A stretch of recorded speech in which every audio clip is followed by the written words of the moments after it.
RRB NTPC এর tyre 1 exam হবে June থেকে সেপ্টেম্বর 2019-এ। তো তার জন্য প্রিপারেশন কিভাবে নেবেন সবকিছুই ধীরে ধীরে আমরা বলে দেব। কোর্স, স্টাডি মেটেরিয়াল প্রভৃতি নিয়ে আলোচনা করব, প্রিভিয়াস ইয়ার সলভড কোয়েশ্চন গুলো নিয়ে আলোচনা করব। তো প্রথম আমি যেটা নিয়ে আলোচনা করব সেটা হচ্ছে জেনারেল অ্যাওয়ারনেস। জেনারেল অ্যাওয়ারনেস থেকে কিন্তু অনেকগুলো প্রশ্ন আসে। তো আমি বিভিন্ন এপিসোডে জেনারেল অ্যাওয়ারনেস এর ইম্পর্টেন্ট কিছু কোয়েশ্চন আপনাদের সামনে তুলে ধরবো এবং ডাউনলোড করার জন্য পিডিএফ লিংকও ভিডিও ডেসক্রিপশনে দিয়ে দেবো। তো আশা করছি সেগুলো থেকে প্রিপারেশন নিলে আপনার রেলওয়ে রিক্রুটমেন্ট বোর্ডের এক্সামটা অবশ্যই ভালো হবে। তো চলুন আজকে আমাদের জেনারেল অ্যাওয়ারনেস থেকে প্রথম এপিসোডটা দেখি।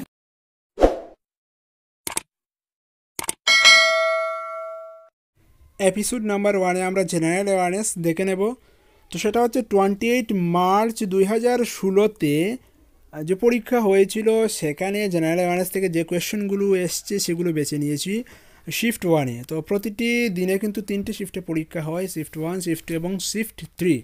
তো বাকিগুলো আমি দিয়ে দেব পরবর্তী এপিসোডগুলোতে। তো আজকে আমরা প্রথম এপিসোডে 28 মার্চ 2016-এর শিফট 1-এ যে প্রশ্নগুলো এসছে সেগুলো দেখে নিচ্ছি। প্রথম যে প্রশ্নটা দেখুন যে Mrinalini Sarabhai is related with dash. Mrinalini Sarabhai কিসের সঙ্গে যুক্ত ছিলেন? তো উনি ডান্সের সঙ্গে যুক্ত ছিলেন। 2 number, Konark temple made by. কোনার্কের যে স্বর্ণ মন্দির রয়েছে সেটা কে নির্মাণ করেছিলেন? তো সেটা হচ্ছে কিং নরসিংহদেবা 1 নির্মাণ করেছিলেন। 3 number question, smallest continent of world. পৃথিবীর সবচেয়ে ছোটো মহাদেশ কোনটা? তো সেটা হচ্ছে অস্ট্রেলিয়া মহাদেশ। Number 4, Mars gas. Mars gas কাকে বলা হয়? তো সেটা হচ্ছে মার্স গ্যাস কিন্তু মিথেনকে বলা হয়। Number 5, name of first satellite on space. তো মহাকাশে প্রেরিত প্রথম স্যাটেলাইট কোনটি? প্রথম স্যাটেলাইট বা কৃত্রিম উপগ্রহ হচ্ছে কি Sputnik 1। Number 6, Aruna Asif Ali hosted flag in which movement. Aruna Asif Ali কোন আন্দোলনের সময় পতাকা উত্তোলন করেছিলেন? তো সেটা হচ্ছে ভারত ছাড়ো আন্দোলন, কোয়েট ইন্ডিয়া মুভমেন্টের সময় অরুণা আসিফ আলী ফ্ল্যাগ হোস্ট করেছিলেন। নাম্বার 7, হু ডিসকভার্ড পেনিসিলিন। পেনিসিলিনকে আবিষ্কার করেন সেটা হচ্ছে আলেকজান্ডার ফ্লেমিং। তারপর নাম্বার 8 যেটা সেটা হচ্ছে যে which of following chemicals is called as saltpetre. Saltpetre কাকে বলা হয়? তো সেটা হচ্ছে পটাশিয়াম নাইট্রেটকে সল্ট পিটার বলা হয়। Number 9, which boxer is known as real deal. Real deal কোন বক্সারকে বলা হয়? সেটা হচ্ছে এভেন্ডার হলিফিল্ডকে। Number 10, what is the name of horse of Maharana Pratap Singh. Maharana Pratap সিংয়ের ঘোড়ার নাম কী ছিল? তো সেটা হচ্ছে Chetak. Number 11, Karnam Malleswari related to which game. Karnam Malleswari কোন খেলার সঙ্গে যুক্ত ছিলেন? উনি ওয়েট লিফটিংয়ের সঙ্গে যুক্ত ছিলেন। Number 12, how many moons does Mars have. বৃহস্পতির উপগ্রহ কয়টি? যেমন পৃথিবীর একটি উপগ্রহ রয়েছে চাঁদ, একইভাবে বৃহস্পতির কয়টি উপগ্রহ রয়েছে? তো বৃহস্পতির কিন্তু 2টি উপগ্রহ রয়েছে, যেমন হচ্ছে ফোবস এবং Deimos. Number 13, Kuchipudi belongs to which state. Kuchipudi একটা ডান্স, সেটা কোন রাজ্যের সঙ্গে যুক্ত? সেটা হচ্ছে অন্ধ্রপ্রদেশের সঙ্গে যুক্ত। তো বলছি কিন্তু ডান্স ফর্ম রয়েছে, ভেরিয়াস স্টেটের ডান্স ফর্ম রয়েছে, এইগুলো কিন্তু শিখতে হবে রেলওয়ে এক্সামের জন্য। যদিও আমার কাছে কালেকশন রয়েছে ডান্সের ছবি সহ, আলাদাভাবে আমি একটা ভিডিও করে দিয়ে দেবো যে বিভিন্ন স্টেটের ডান্স ফর্মগুলো কী কী, তো সেটা আপনি পেয়ে যাবেন। ডান্স ফর্মগুলো কিন্তু শিখতেই হবে। Number 14, Rowlatt act in which year. Rowlatt আইন কবে পাশ হয়? বা সেটা হচ্ছে 1919 সালে। নাম্বার 15 হচ্ছে সাইপ্রাস ক্যাপিটাল। সাইপ্রাসের ক্যাপিটাল কি? তো সাইপ্রাসের ক্যাপিটাল বা রাজধানী হচ্ছে Nicosia. Number 16, what one out. এখানে কোনটা অযুগ্ম? 4টা দিয়েছে, তার মধ্যে কোনটি অযুগ্ম? যেমন হচ্ছে external hard disk, CD, keyboard, digital camera, এর মধ্যে কোনটি অযুগ্ম? তো দেখুন এক্সটার্নাল হার্ড ডিস্ক কিন্তু স্টোরেজ হিসাবে কাজ করে, সিডিটাকে আমরা স্টোরেজ হিসাবে ব্যবহার করি, ডিজিটাল ক্যামেরা হচ্ছে একটা স্টোরেজ, কিন্তু কিবোর্ড কোনো স্টোরেজ ডিভাইস নয়। তো কিবোর্ডটা হচ্ছে অযুগ্ম বা odd. Number 17, first international cricket match was played between which two countries. প্রথম আন্তর্জাতিক ক্রিকেট খেলা হয়েছিল কোন দুটি দেশের সঙ্গে? তো সেটা হচ্ছে অস্ট্রেলিয়া এবং ইংল্যান্ডের মধ্যে। নাম্বার 18 হচ্ছে সরো অফ বেঙ্গল। বাংলার দুঃখ বলা হয় কোন নদীকে? সেটা হচ্ছে দামোদর নদীকে। Number 19, establishment of the panchayat raj system was recommended by. Panchayat raj system কার সুপারিশে গঠন করা হয়েছিল? সেটা হচ্ছে 1957 সালের বলবন্ত রায় মেহতা কমিটির রিপোর্ট অনুযায়ী পঞ্চায়েত রাজ সিস্টেম চালু করা হয়েছিল। নাম্বার 20, ওয়ার্ল্ড টিবি ডে কবে পালন করা হয়? ওয়ার্ল্ড টিউবারকিউলোসিস ডে, বিশ্ব যক্ষ্মা দিবস কবে পালন করা হয়? সেটা হচ্ছে 24 March. Number 21, who gave the slogan do or die?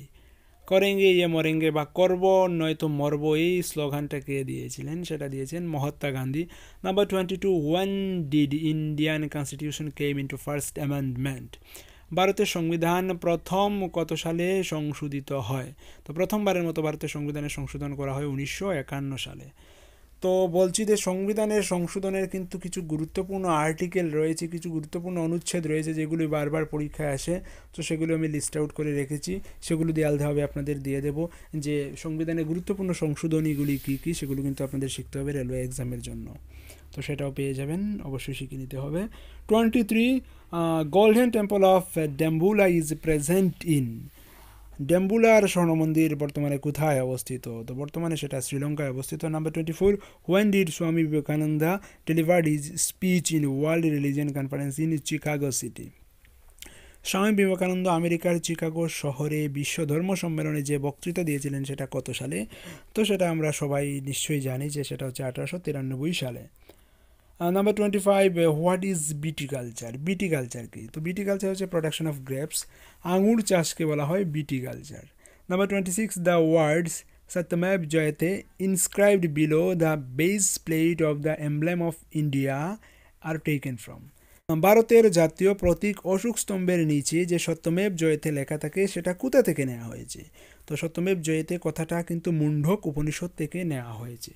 তো মুন্ডক উপনিষদটা কি আপনার কাছে আছে? যদি না থাকে, যদি প্রয়োজন হয় বলবেন। মুন্ডক উপনিষদ আমার কাছে রয়েছে, খুব ছোট্ট একটা গ্রন্থ, সেটা আমি পিডিএফ আকারে দিয়ে দিতে পারি, সবাই পড়ে দেখতে পারেন। Number 27, by which constitutional amendment the voting age was reduced from 21 year to 18 year? কোন সংবিধান সংশোধনীতে ভোটাধিকারের বয়স 21 থেকে কমিয়ে 18 করা হয়েছিল? তো সেটা হচ্ছে 61st অ্যামেন্ডমেন্ট, 61তম সংবিধান সংশোধনীতে বুথের বয়স 21 থেকে কমিয়ে 18 করা হয়েছিল। 29, under article 356 of the constitution of India presidents rule was imposed for the first time?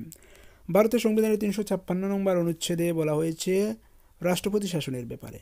তো প্রথমবার রাষ্ট্রপতি শাসন কখন অ্যাপ্লাই করা হয়েছিল? তো সেটা হচ্ছে গিয়ে 1948 থেকে 1956 এর মধ্যে অ্যাপ্লাই করা হয়েছিল, PEPSU. Number 30, the political parties got the constitutional recognition for the first time in the year?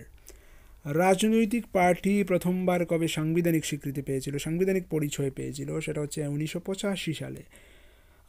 Number 31, the Kudra Road Division, Odisha of the East Coast Railway has set a target to install biotoilets in 2010 coach during 2016-17 as a part of? কুদ্রা road division ওড়িশার পূর্ব উপকূলীয় রেলওয়েতে 2000 bio toilet স্থাপন করার প্রকল্প নেওয়া হয়েছিল, target নেওয়া হয়েছিল। সেটা কোন মিশন অনুযায়ী? তো সেটা হচ্ছে স্বচ্ছ ভারত মিশন অনুযায়ী কিন্তু সেই টার্গেটটা নেওয়া হয়েছিল। Number 32, which number of Lok Sabha was formed during 2014 election? 2014 সালে যে লোকসভা ইলেকশন হয়েছিল সেটা কততম লোকসভা ইলেকশন? তো সেটা ছিল 16তম লোকসভা ইলেকশন। আর বর্তমানে 2019-এ যে লোকসভা নির্বাচন চলছে সেটা হচ্ছে 17তম লোকসভা নির্বাচন। এতটুকুই ছিল আজকের আয়োজন। 28 মার্চ 2016 সালের যে রেলওয়ে এনটিপিসি পরীক্ষা হয়েছিল শিফট 1, এই প্রশ্নগুলি এসেছিল জেনারেল অ্যাওয়ারনেস থেকে। তো বাকিগুলো অর্থাৎ শিফট 2, শিফট 3-তে কী এসছে, বা 29 তারিখের পরীক্ষা, 30 তারিখের পরীক্ষা, 31 তারিখের পরীক্ষায় কী কী এসছে, পরপর সব কটা প্রশ্ন এবং উত্তর পেয়ে যাবেন। সঙ্গে পিডিএফ পেয়ে যাবেন, যেটা ডেসক্রিপশনে দেওয়া লিঙ্ক থেকে অনায়াসে আপনি ডাউনলোড করতে পারেন। তো আজকে এ পর্যন্তই রাখছি, ভালো থাকবেন, keep studying and stay tuned with SMDN tutorial. Thank you.